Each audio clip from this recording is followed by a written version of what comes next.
In today's show, I'm breaking down some science behind decision making for you.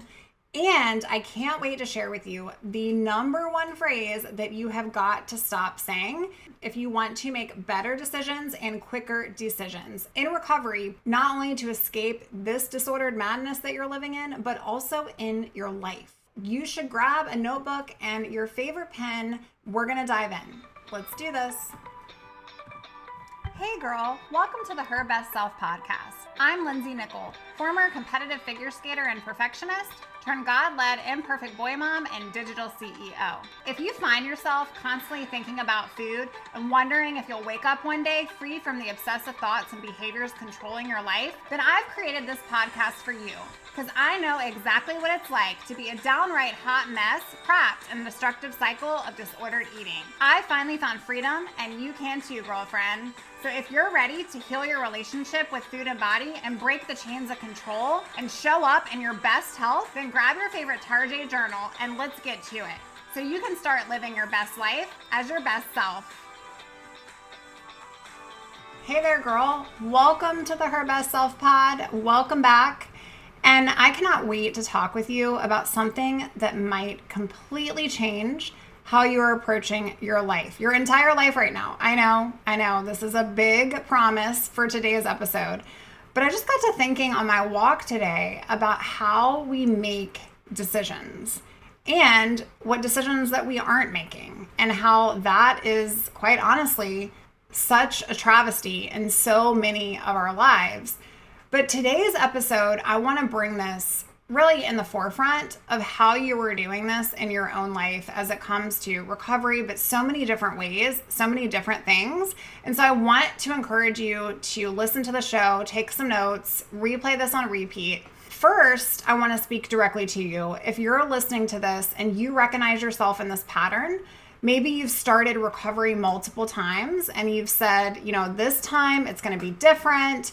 And you've done that more times than you can think of. You've bought the books, you've listened to the podcast, maybe you've tried therapy before, you have done the things, but you keep finding yourself right back at square one. And you are super frustrated and feeling like you're broken, or you're simply lacking willpower to get better. I mean, if only you could get better, right? Or maybe you're on the other side of this. As I was walking, I was thinking about two different places that you may find yourself. The second place is you've been thinking about recovery for months, maybe even years, and you keep waiting for the right time or the perfect plan, or until you feel ready enough. And you've been stuck in this research phase, what I call the preparation phase, the someday phase. Both of these places are not wrong. If this is you, I want you to know that you're not broken, you're not weak, but you are caught in what I call decision defaulting. And once you can understand what it is and how to break free from it, everything can change for you.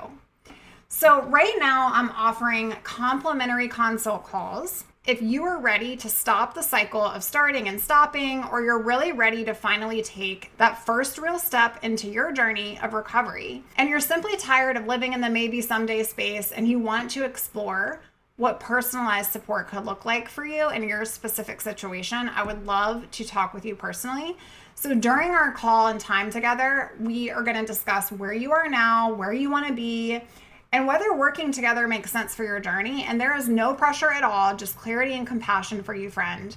But I've been getting asked recently, like, what do you do, Lindsay? It's a little daunting to schedule a call and try to find out how we can partner together on this. And I'm not really sure what to expect. So I wanted to make sure in today's episode that I just shared a little bit about the process with you. It is a girls chatting over coffee. And if you're looking to find more support for yourself so that you can become your best future healthiest self and escape this, then go on out to the website herbestself.co and you can find the link out there to apply to work together. Now let's dive into why you keep getting stuck and how to break free from what I'm calling decision defaulting once and for all. I was actually thinking about this concept today. Like, what is it when we avoid making definitive choices because not deciding feels safer than deciding, quote, wrong?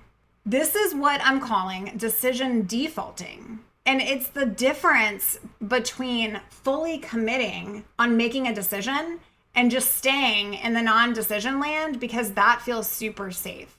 And this distinction is not just semantics. It's the difference between staying stuck and actually creating real and lasting change. But we have to get you in action. So when you say, and this is the phrase that I wanted to share with you today, it is the number one phrase that we are going to stop saying. Okay, I'm going to do my part. I'm not going to say it in areas of my life as well. But when you say, I'm trying, Lindsay, I'm going to try. I'm trying. You're leaving yourself an escape route. I'm going to try to eat more, or I'm trying to get better. Sis, you're keeping one foot in the door and one foot out. And I know that's hard to hear today, but I am your biggest ally, but I will also be your truth on repeat. You're protecting yourself from the vulnerability of a full commitment. And if it doesn't work out, well, you weren't really all in anyways. Like there's nothing that you failed at because you were just trying. So it doesn't necessarily count as a failure to your brain. But here is the raw truth. Trying is just a socially acceptable way of avoiding responsibility for your choices. Oh my gosh, I said it. I had to say it, and I still love you. But this is the truth.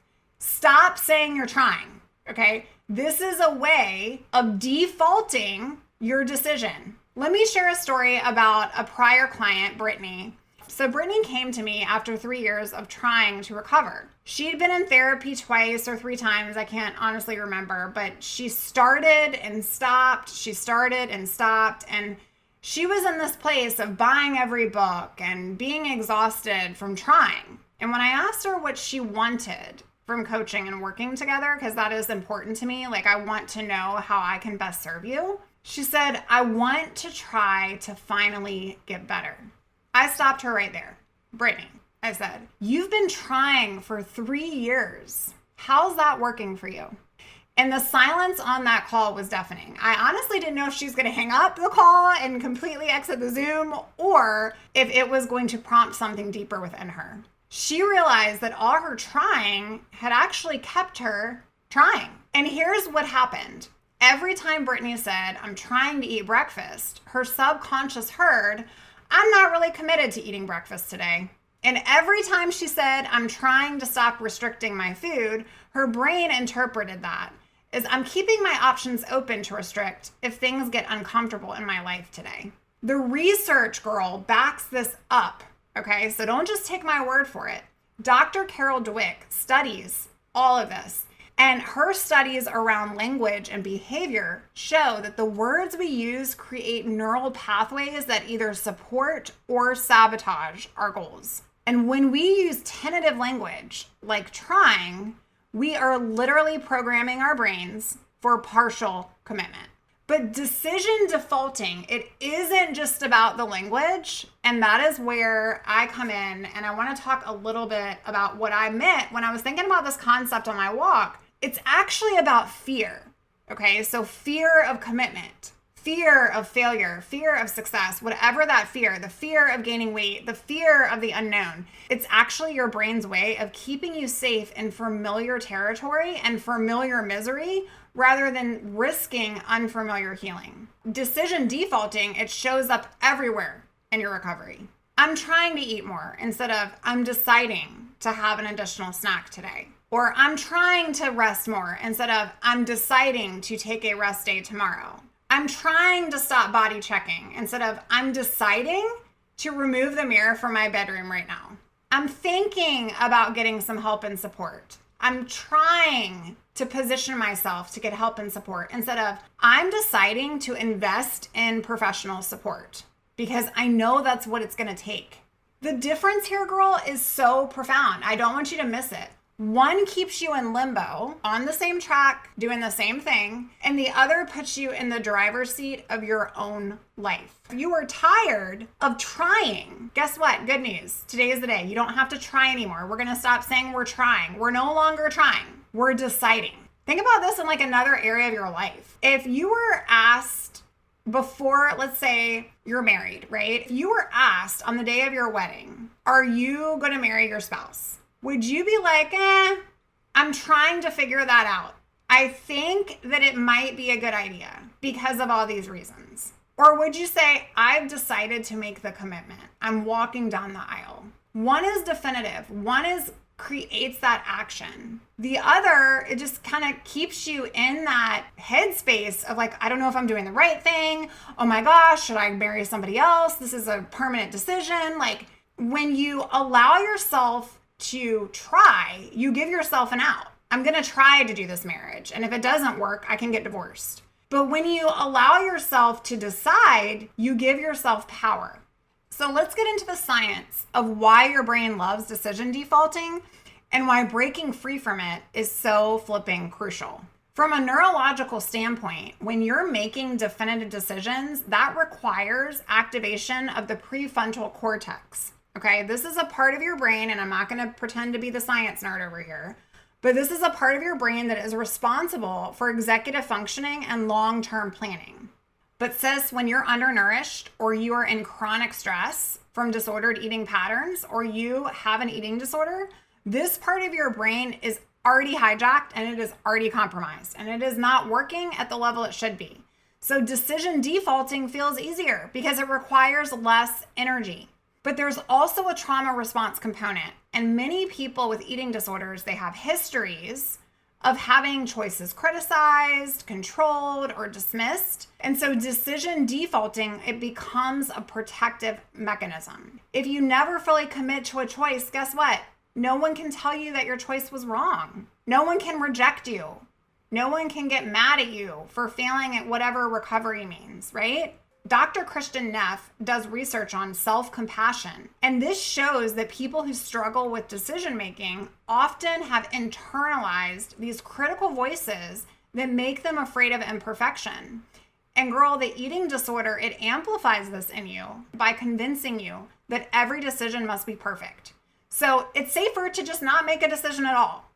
And here's where it gets super fascinating. Decision defaulting actually gives you an illusion of control. You think that you're keeping your options open. You think that you're staying flexible. You think that you're being logical, protecting yourself from mistakes. But what you're actually doing is giving your power away to circumstances or to other people or to that eating disorder voice. And real control comes from when you're making conscious choices and you are taking responsibility for the outcomes. Let me tell you about my other client, Maria. So Maria had been trying to find the right therapist for years, and she'd research professionals, she would read their bios, she'd go look at their credentials, but she never actually booked an appointment. In fact, when we dug into it, she realized that she was absolutely terrified that if she chose the wrong person and didn't get any better, then it would confirm that she was beyond help. And so by not choosing, she was essentially trying to protect herself from a future potential disappointment. But here's the thing, when she came to me in our client consult, she shared all of this, but my comment to her was great. And you're also guaranteeing that you're going to stay stuck. And so not choosing is a choice. And the breakthrough came when we reframed her choice. So instead of, I need to find the perfect therapist or the perfect coach or the perfect support person, it became, I'm deciding to take action toward getting support. And I'll adjust course as I learn what works for me. Within a week, we started working together, and within a month, she found progress. And none of this would have happened if she was still sitting in decision default mode. Here's what neuroscience tells us about decision making. Every time you make a definitive choice and you follow through with that choice, you strengthen the pathways that are associated with self-efficacy and personal agency. So every single time that you default on a decision, you're basically reinforcing the truth in your mind with helplessness and external control and giving away your power. And your brain is learning whether you're somebody who takes action or if you're somebody who stays stuck or avoids making a decision. And this is actually the environment that eating disorders thrive in. So I want us to talk about where the real power lives. And this is the shift from trying to deciding. When you say I'm deciding, you're activating what psychologists call implementation intention. And this is a mental process that creates this direct link between a situation and a behavioral response. So instead of leaving your actions up to, well, when, it's the right season, or if it's not summer, or willpower or motivation, you're pre-committing to specific choices in your life.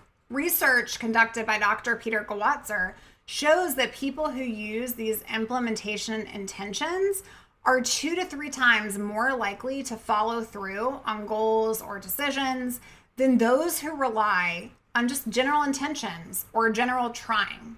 That is why I always bring up to clients, and of course to you listening to the podcast, how it's important that we lead with this pre-decision. Like, I'm going to decide to sit on this, but I'm only going to decide to sit on this and make a decision. And then in 24 hours, I'm going to decide.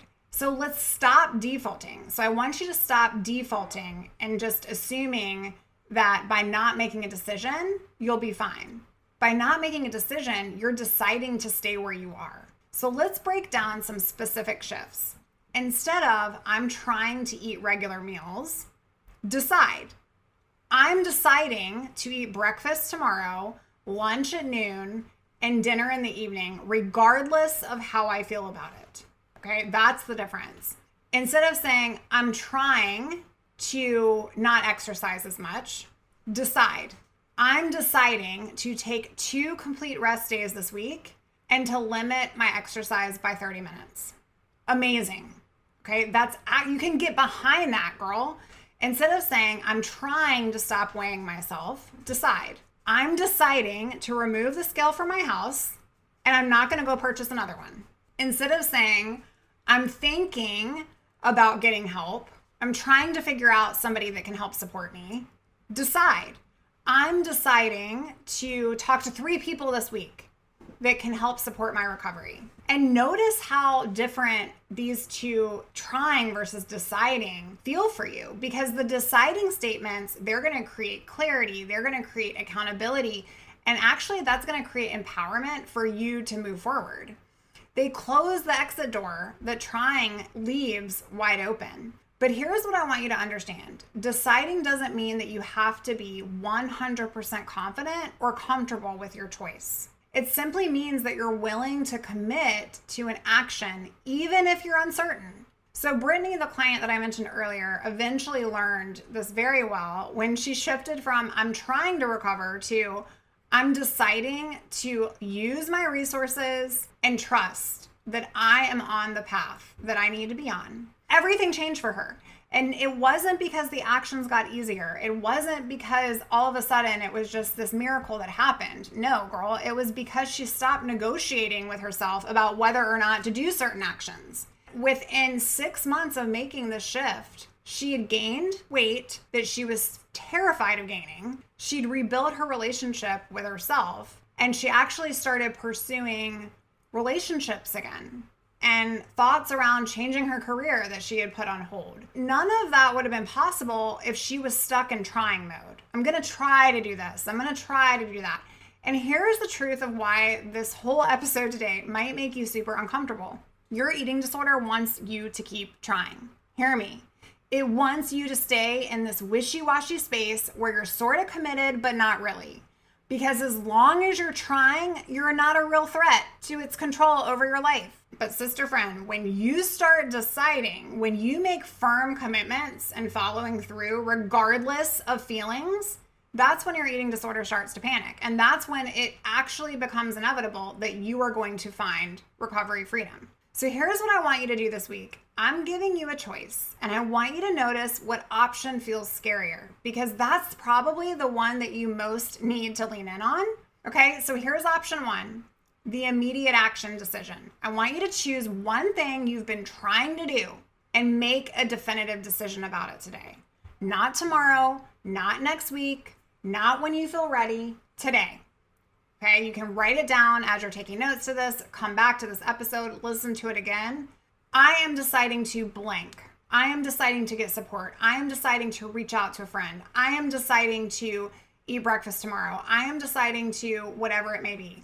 and then take one concrete action within 24 hours to follow through on that decision. Okay? I would love for you to share this in our private Facebook community. You can find us at herbestselfsociety.com. Here's the other option. This is the support decision. If you've been thinking about getting help, or you've been trying to find the right support, or you're considering working with a coach or a therapist, make a decision about that this week. Either you're going to decide to take action and you're going to schedule some time with somebody. It doesn't have to be me. Obviously, I would love to meet you. I would love to see if we're a great fit. Or you're not. You're going to decide you're not. You're going to stop torturing yourself with this maybe someday energy that is keeping you right here. Both options require you to stop defaulting and start deciding. And both are going to give you information about your relationship with commitment and follow through. Because sis, you are a person that keeps your promises to yourself, right? If you're keeping promises to everyone else and not yourself, it's time to change that. And here's what I want you to notice. When you make a real decision, your brain will immediately start generating reasons why you should change your mind, okay? This is totally normal. When I invested in one of my most recent business coaches, it was $15,000. And I'm just going to be super transparent with you. As soon as I told her, yes, I want to work with you, my brain started immediately going, no, Lindsay, like what in the world? This is crazy. Go buy another car or something, like, or keep that money for other things in your business. Like, this is totally normal. This is your brain's way of testing whether or not you're super serious about this choice. But don't negotiate it. Don't revisit it. Don't second guess it. Just follow through on what you decided and notice how great that feels, because the power isn't in making perfect decisions, girl. You're not going to make the perfect choice. The power is in making decisions and sticking with them long enough to see what happens when you do. So you've spent enough time in the land of trying. You've spent enough time in the land of maybe and someday and what if. And you've done enough research. You probably could have a PhD in this by now. You have planned enough, you've prepared enough, and the perfect moment, it isn't coming for you. The feeling of being ready, it might not arrive at your doorstep, but your life is happening right now, and you get to decide what you want to do with it next. So if you're ready to stop decision defaulting and start creating real change in your recovery, I want to invite you to come and chat with me. We're going to get clear about where you are, where you want to be, and how I can serve you. But this isn't about me convincing you to work with me. So if you're listening right now and you're like, okay, I get it. This is about you getting clarity on your next right step. This is about you making a decision about your recovery that comes from empowerment rather than fear. I don't even care if you never contact me at all, okay? Of course you can, and I would love to meet you. But your future self is waiting for you to stop trying, girl. It's waiting for you to start deciding. She's waiting for you to choose her over your eating disorder. She's waiting for you to choose your dreams over your fears, your healing over your habits. The decision's yours. And that's exactly where your power lives. So until next time, I want you to remember that you're not broken, you're not weak, you are just ready to stop defaulting and start deciding. So what is your option going to be this week? Are you going to make an immediate action decision and choose one thing you've been trying to do? Or are you going to be thinking about help and trying to find help and just deciding that, like, you don't have to be sick enough, right? Like, what is that anyways? You are. If you know you have a disordered relationship with food, or you feel that you do, you qualify. There's not like a prereq. So you can either decide you're going to take action and get support, or you can decide that you're going to stop torturing yourself with that maybe someday energy that's keeping you stuck. I hope that this message has served you today, and I hope you have a great rest of your week. Love you, friend. Bye for now. Oh, friend, thank you so much for letting me share what was on my heart today. My hope for this podcast is to help more women find freedom from food and body. If this has empowered or blessed you, let me know. I'd be honored for your rating and review of my show. And I'd love to connect with you in my private Facebook community. You really can move from perfection to purpose. Let's break the chains together. I'll help navigate the way. Until next time, bye for now, girl.